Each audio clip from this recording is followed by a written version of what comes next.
Alam niyo ba, may nakakatawa akong kwento. Wala lang, bigla ko lang siya naisip. Atin natin lang to ha. Ang totoo, isang beses pa lang ako nakakabili ng kape sa Starbucks. At may kwento pa yan.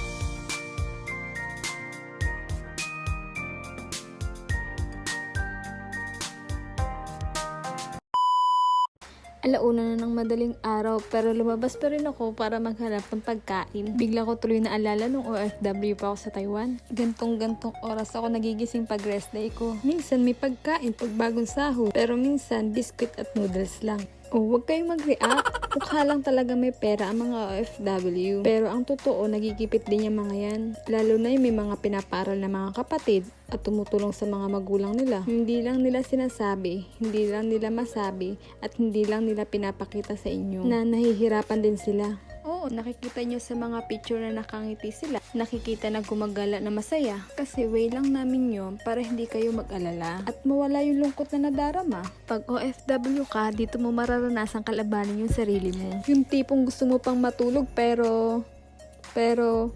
at maraming pero. Alam nyo ba, may nakakatawa akong kwento. Wala lang, bigla ko lang siya naisip. Atin natin lang to ha.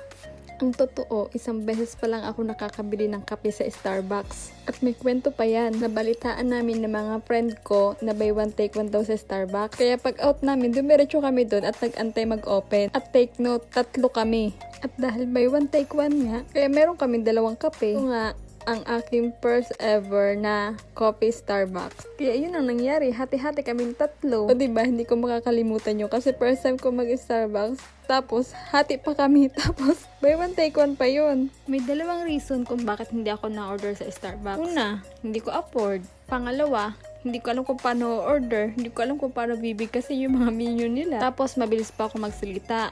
Madaldal ako. Kaya yung mga bawel ko, nagbabali-baligtad. Yung matigas, nagagawa akong malambot. At yung malambot, nagagawa akong matigas. O, ikaw na sa isip mo. Dati talaga, hindi ko afford mag-Starbucks. Ngayon, hindi ko pa rin naman afford.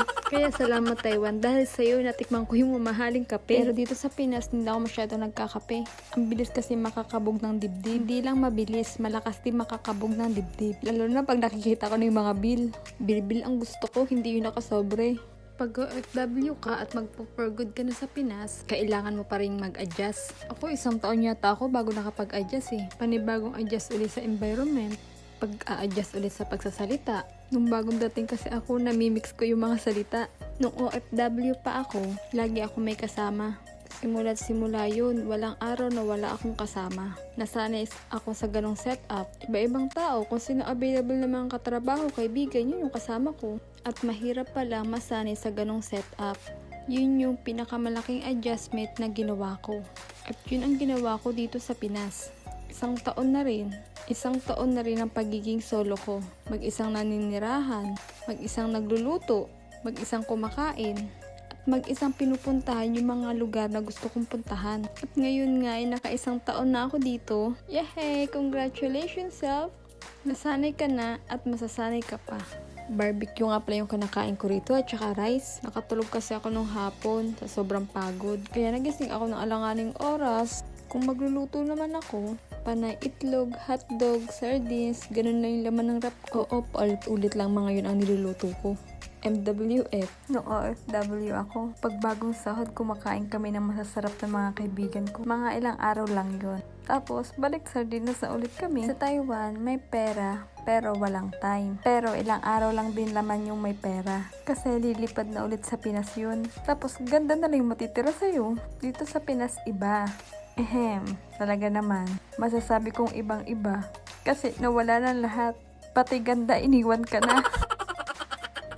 Siguro naiisip nyo kung bakit ako nagbo-voice over. Dahil gusto ko lang magsalita ng magsalita. Gusto kong magkwento. Alam nyo ba, halos ilang araw o 1 linggo ata, hindi ako nakapagsalita. Hindi ako makakain. Kahit paglunok ng laway, nahihirapan ako. Tapos naisip ko noon, paano pag hindi na ako nakapagsalita? Sayang naman yung kadaldalan ko o hindi ko magagamit. Tapos, lugaw na lang yung kinakain ko noon. Pinagluluto ako ng mga kapatid ko ng mga itlog. Hindi yung itlog na pinirito ha. Yung itlog na sabaw. Yung mabilis malunok, mabilis madurog. Pero nahihirapan pa rin ako noon. Kahit paglunok ng laway, Nahihirapan ako. Umiiyak nga ako noon. Ilang araw akong umiyak noon kasi nahihirapan ako. Tas nagugutom na ako. Tas gusto kong magsalita. Hindi ako makapagsalita. Nagkaroon ako ng tonsillitis. First time ko magkaroon ng tonsillitis simula na nagkaisip ako. Kaya hindi ko rin alam yung gagawin ko. Akala ko simpleng pangangati ng lalamunan lang yun. Tapos, pinatagal ko pa siya ng mga ilang araw. Inantay ko pa na hindi ako makakain. Saka ako nagpa-check up. Very wrong yung ginawa kong yun. Tapos, sabi ng doktor, siguro lagi ka nalilipasan ng gutom. Kasi bumaba daw yung immune system ko. Oo, aminado naman ako doon na lagi talaga ako nalilipasan ng gutom. Kaya ngayon, pinipilit ko magpataba at maging healthy. Baka kaunin ka agad ako ni San Pedro. Wag naman, marami pa tayong pangarap. Pangarap ko pa kasing mahalin ng taong mahal ko.